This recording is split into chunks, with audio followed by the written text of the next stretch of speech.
The rain hammered against the restaurant's glass doors like an angry fist, but nothing could drown out the manager's cold voice. "I'm sorry, but we can't accommodate that." His eyes flickered toward the wheelchair, with barely concealed disgust.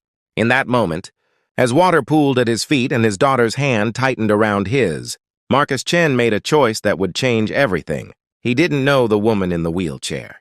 He didn't know her story, but he knew cruelty when he saw it, and he'd be damned if he'd let his little girl watch injustice unfold without saying a word. Marcus had learned about standing up for what's right the hard way.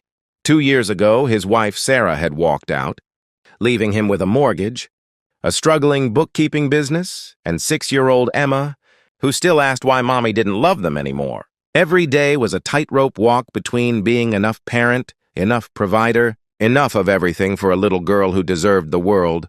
Tonight was supposed to be special. Emma's birthday dinner at Marseille, the fancy French restaurant she'd been begging to try after seeing it on a cooking show.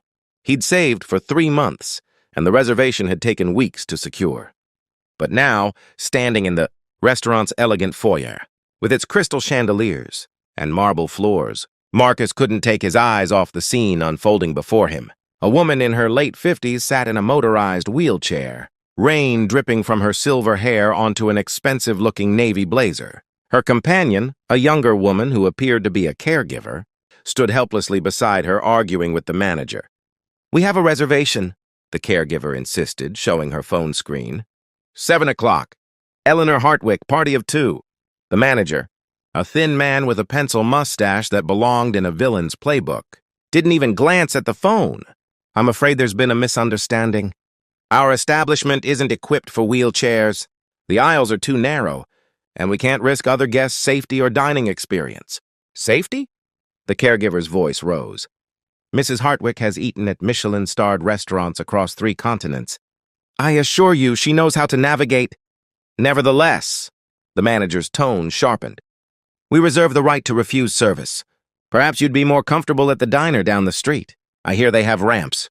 The woman in the wheelchair, Eleanor, remained silent, but Marcus saw her hands tighten on the armrests. He recognized that look.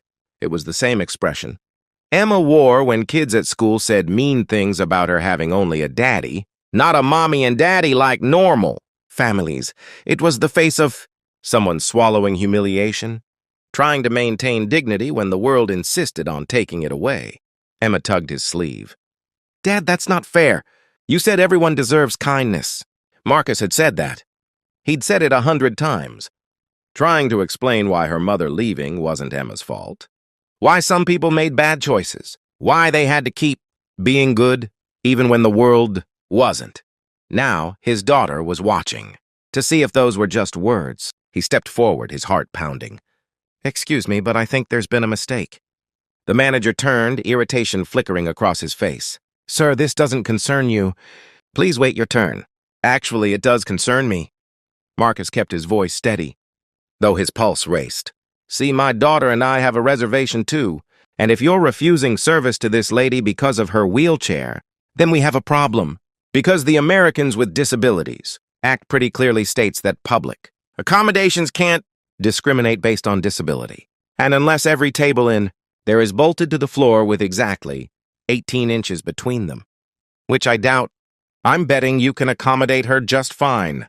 The manager's face flushed. "Sir, I don't appreciate my daughter learning that people in wheelchairs get turned away from restaurants." Marcus felt Emma's hand slip into his, squeezing encouragement. "So here's what's going to happen.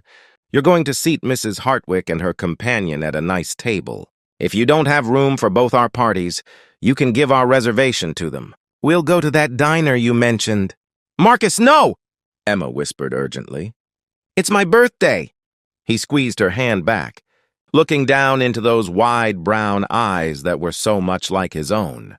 "I know, sweetheart, but remember what we talked about? About doing the right thing even when it's hard?" Eleanor finally spoke, her voice refined but warm. "Young man, I couldn't possibly take your daughter's birthday dinner." "You're not taking it, ma'am." "I'm offering it." Marcus smiled at her. "Besides, Emma and I make a pretty great team. We'll have an adventure somewhere else. Right, Em?" Emma hesitated, then slowly nodded. The diner has really good milkshakes. The manager sputtered, looking between them. A small crowd had gathered, other diners waiting for their reservations, restaurant staff peeking from the kitchen.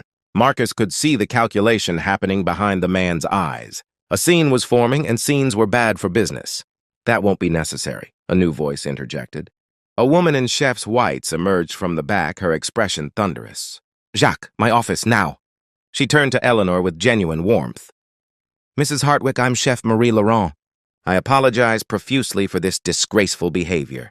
It certainly doesn't reflect the values of Marseille. Please, let me personally escort you to our best table.